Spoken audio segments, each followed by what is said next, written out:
तो यहाँ पे देखिए मेरे पास जो है यहाँ पे एक इसका कलर चेंज हो गया। HTML के तीसरे लेक्चर के साथ मैं आपको अपने चैनल में खुशामदीद कहता हूँ। लास्ट लेक्चर के अंदर हमने HTML के कुछ बेसिक टैग्स को देखा था, जैसे कि H1 से लेकर H6 तक, सेंटर का टैग, BR का टैग। तो आज के लेक्चर के अंदर हम सीखेंगे कि हम अपनी HTML फाइल के अंदर किसी एक्सटर्नल लिंक को या एक्सटर्नल फाइल को किस तरीके से ऐड कर सकते हैं। और इसके साथ साथ हम ये भी देखेंगे अगर हमें अपनी H1 की हेडिंग का फॉन्ट चेंज करना है अपने हिसाब से, या किसी भी फॉन्ट का कलर या फिर उसका साइज चेंज करना है, तो हम किस तरीके से कर सकते हैं। तो सबसे पहले यहाँ पर मैंने कोड टाइप करा हुआ है, जिसके अंदर मैंने HTML के कोड के अंदर सारे कोड यहाँ पे लिखे हुए हैं। टाइटल के अंदर मैंने लिखा हुआ है एक्सटर्नल लिंक्स, और हेड का टैग मैंने यहाँ पे ओपन करा है, यहाँ पे क्लोज कर दिया। देन बॉडी के अंदर मैंने एक सेंटर का टैग लगाया, उसके अंदर H1 का टैग लगा के यहाँ पे मैंने हेडिंग दे दी वेलकम टू माय चैनल। उसके बाद यहाँ पे मैंने H3 का टैग दिया, और H3 के अंदर मैंने लिख दिया लर्निंग टैग। अब मैं इस फाइल को यहाँ से सबसे पहले तो सेव कर लेता हूँ। यहाँ पे मैं इसको सेव करता हूँ, और यहाँ पे मैं लिख देता हूँ थर्ड लेक्चर .html। अब ये फाइल मेरी यहाँ पे सेव हो गई। अब मुझे यहाँ पे हेड के अंदर अपनी एक और फाइल को लिंक करना है, तो वो मैं किस तरीके से करूंगा। यहाँ पे देखिए मैंने यहाँ पर एक एक्सटर्नल फाइल के नाम से यहाँ पे एक फाइल यहाँ पे अपनी क्रिएट करके रखी हुई है, ठीक है। अब जब मैं इसको चाह रहा हूँ कि ये मेरे पास HTML के कोड के अंदर ये रन हो जाए, मीन्स ये वाली फाइल मेरी इस फाइल को एक्सेस कर ले, ठीक है। तो मैं यहाँ पे कोड पे आता हूँ दोबारा, और कोड पे आके यहाँ पे मैं लिखता हूँ एक लिंक का टैग, ठीक है। लिंक के बाद मैं यहाँ पे देता हूँ रिलेशन, और रिलेशन को हम लिखते हैं यहाँ पे REL, और यहाँ पे मैं इज इक्वल टू लिख के इसको इन्वर्टेड कॉमर्स देता हूँ, और यहाँ पे मैं लिख देता हूँ स्टाइल शीट, और इन्वर्टेड कॉमर्स यहाँ पे मैं क्लोज कर देता हूँ। इसके बाद मैं यहाँ पे देता हूँ HREF is equal to inverted comma open, और उस फाइल का नाम मैंने क्या लिखा था, एक्सटर्नल लिंक।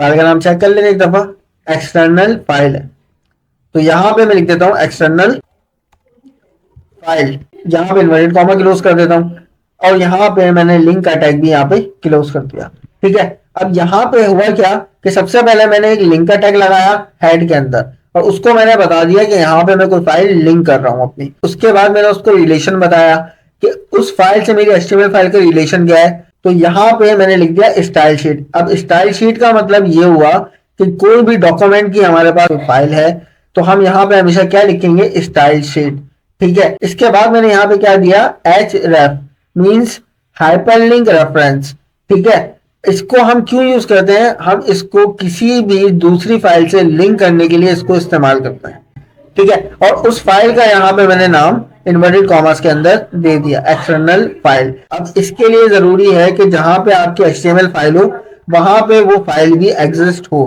दूसरे तरीके भी हैं, अगर वो किसी और फोल्डर में रखी हुई है फाइल, तो हम जब भी उसको एक्सेस कर सकते हैं, लेकिन उसका मेथड थोड़ा चेंज है। लेकिन अभी हम बेसिक्स के ऊपर है, जिस फोल्डर के अंदर हमारा HTML फाइल की फोल्डर होगी, उसी फोल्डर के अंदर हमारी वो दूसरी वाली फाइल भी होनी चाहिए। जैसे कि यहाँ पे देखें, यहाँ पे HTML की फाइल है मेरे पास, और वो दूसरी वाली फाइल जिसको मैंने लिंक करवाया है वो भी मेरे पास इसी फोल्डर के अंदर मौजूद है। तो इससे हुआ क्या, इस तरीके से ये फाइल मेरे पास हेड के अंदर लिंक कर गई। इस तरीके से हम अपनी यहाँ पे और भी फाइल्स को यहाँ पर ऐड कर सकते हैं लिंक के जरिए, ठीक है। देन इसके बाद आता है मेरे पास H1। अगर मैं अभी इसको यहाँ पे रन करता हूँ, तो यहाँ पे देखें ये मेरे पास H1 ये आ गया, और H3 यहाँ पर ये आ गया। अगर मुझे इससे भी ज्यादा फॉन्ट साइज बड़ा चाहिए, या इसका कलर मुझे चेंज करवाना है, या इसका बैकग्राउंड कलर मुझे चेंज करवाना है, तो मैं उसके लिए यहाँ पर इस H1 के टैग के अंदर आता हूँ, और इसको मैं बोलता हूँ कि मुझे यहाँ पे देना है स्टाइल। यहाँ पे मुझे लिखना पड़ेगा पहले स्टाइल, ठीक है। स्टाइल के बाद मैं लिखूंगा इज इक्वल टू, देन इसके बाद मैं यहाँ पे इन्वर्टेड कॉमर्स को ओपन करूंगा। देन सबसे पहले मैं इसका कलर चेंज करता हूँ, मैं यहाँ पे लिखता हूँ कलर, देन इसके बाद ये वाला साइन, देन इसके बाद मैं इसको कलर दे देता हूँ यहाँ पर ब्लू, और यहाँ पे मैं कर देता हूँ इन्वर्टेड कॉमा क्लोज। इसके बाद अब मैं इसको यहाँ से सेव करता हूँ, और इसको मैं यहाँ से करता हूँ सेव। तो यहाँ पे देखिए मेरे पास जो है यहाँ पे एक इसका कलर चेंज हो गया। देन अगर मुझे इसका फॉन्ट साइज भी चेंज करना है, तो मैं यहाँ आता हूँ दोबारा, और यहाँ पे इसी इन्वर्टेड कॉमर्स के अंदर मैं ये वाला साइन यहाँ पर लगा देता हूँ।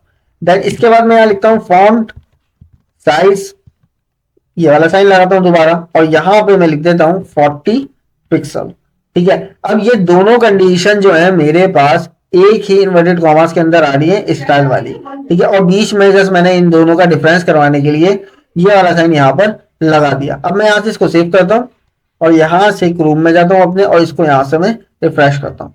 तो यहाँ पे देखिए इसका साइज 40 पिक्सल मेरे पास आ गया। अगर मुझे इससे भी ज्यादा बड़ा चाहिए मैं यहाँ आता हूँ दोबारा, यहाँ पर आके मैं लिख देता हूँ 80 पिक्सल्स और यहाँ पे मैं इसको सेव करता हूँ। अगेन यहाँ पे एक रूम पे जाता हूँ अपने और यहाँ से मैं इसको रिफ्रेश करता हूँ। तो यहाँ पे देखिए मेरे पास ये 80 पिक्सल के ऊपर शो हो गया। अगर आपको कम करना है तो आप यहाँ पे इसको कम कर सकते हैं फॉन्ट साइज को, ठीक है। इसी तरीके से आप यहाँ पे फॉन्ट फैमिली भी चेंज कर सकते हैं। इसी तरीके से आप यहाँ पे इसका बैकग्राउंड कलर भी दे सकते हैं। मैं यहाँ पे बैकग्राउंड कलर दे देता हूँ, इसको यहाँ पे लिखता हूँ बैकग्राउंड कलर, ये वाला साइन लगाता हूँ दोबारा और यहाँ पे मैं इसको दे देता हूँ ब्लैक, ठीक है। देन मैं इसको सेव करता हूँ और यहाँ पे मैं इसको रिफ्रेश करता हूँ। तो यहाँ पे देखिए मेरे पास बैकग्राउंड कलर आ गया इसका ब्लैक, टेक्स्ट कलर आ गया मेरे पास इसका ब्लू एंड इसका फॉन्ट साइज मेरे पास कितना है 80 पिक्सल है। सेम वर्क आप यहाँ पे H3 के अंदर भी कर सकते हैं। H3 के बाद आपको यहाँ पे लिखना पड़ेगा style is equal to inverted commas open, यहाँ पे मैं लिख देता हूँ कलर और यहाँ पे इसको मैं कलर दे देता हूँ व्हाइट, ठीक है। ये वाला साइन लगाता हूँ, यहाँ पे मैं लिख देता हूँ बैकग्राउंड कलर, ये वाला साइन लगाता हूँ और यहाँ पे मैं बैकग्राउंड कलर इसको दे देता हूँ ब्लैक, ठीक है। और यहाँ पे मैं इन्वर्टेड कॉमास कर देता हूँ क्लोज। बल्कि एक काम करते हैं यहाँ पर इसको फॉन्ट साइज भी इसका दे देते हैं, फॉन्ट साइज में इसका कर देता हूँ 40 पिक्सल, ठीक है। देन इसके बाद मैं यहाँ से इसको सेव करता हूँ और क्रोम पे जाके इसको रिफ्रेश मारता हूँ। तो यहाँ पे देखिए मेरे पास इसका भी कलर चेंज हो गया, फॉन्ट साइज चेंज हो गया, बैकग्राउंड कलर चेंज हो गया। तो इस तरीके से आप अपने HTML के टैग्स को एडिट कर सकते हैं। उसी टैग के अंदर स्टाइल का कीवर्ड लगाकर आप उसको अपने हिसाब से स्टाइलिंग दे सकते हैं HTML के अंदर ही। जरूरी नहीं है कि आप ये काम H1 और H3 के ऊपर ही करें, आप यहाँ पे किसी भी टैग के अंदर आप उसको यहाँ पर स्टाइल वगैरह चेंज कर सकते हैं। तो उम्मीद करता हूँ आपको ये लेक्चर समझ में आया होगा। इंशाल्लाह मिलते हैं आपसे नेक्स्ट लेक्चर के अंदर, जिसके अंदर हम इमेज वगैरह को ऐड करना सीखेंगे, किस तरीके से हम अपने HTML के अंदर इमेजेस वगैरह को इंसर्ट कर सकते हैं। अगर कोई क्वेश्चन हो तो आप मुझसे कमेंट बॉक्स के अंदर पूछ सकते हैं।